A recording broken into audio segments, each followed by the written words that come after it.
বাজার অবস্থা কঠিন, পেঁয়াজ রসুন বলতে কাঁচা বাজার সব জিনিসের দাম বাড়ছে। এই দেশের মানুষ সাধারণ মানুষ থাকতে পারবে না, খাইয়ে পিনে থাকতে পারবে না, এই অবস্থা লাগাইছে। বেগুন 80 টাকা 100 টাকা এরকম। ধুন্দুলগুলো তো 80 টাকার কমে কোনো ধুন্দুল নাই। ঝিঙা চাল কুমড়া ধরেন 60 টাকা, লাউ 80 টাকা 60 টাকা এরকম। আগে ধরেন আমরা যখন 1 কেজি মাছ কিনতাম 500 600 যাই হোক 400 টাকা দিয়ে, এখন ধরেন সেখানে আমাদের হাফ কেজি কিনতে হয় বা কখনো 250 গ্রাম কিনতে হয়। দাম অনেক বেশি মনে হচ্ছে আমার কাছে। ওয়ালটন ফ্রিজ কিনে অনেকের মতো আপনিও হয়ে যেতে পারেন মিলেনিয়াল।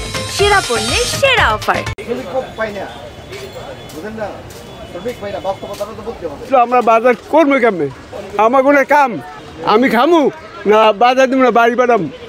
ঢাকায় যাই প্রায় 30 বছর ধরে কাজ পাওয়া যায় না, যে কাজ আছে হ্যাঁ মানুষের ভাগে পায় না। মিডিয়াম মানুষ কিন্তু একটু সচ্ছল, কিন্তু আমাদের ওইরকম একবারে আমরা ঋণ করতে পারি না। কিন্তু যারা আমাদের সে ধরেন যে একদমই কম টাকা ইনকাম করে তাদের চলা খুবই কষ্ট হয়, কঠিন হয়। আজকে ধরেন একটা মাছ কেনার জন্য বেসিক্যালি বের হয়েছি, তো বোয়াল মাছ 700 টাকা কেজি চাইল।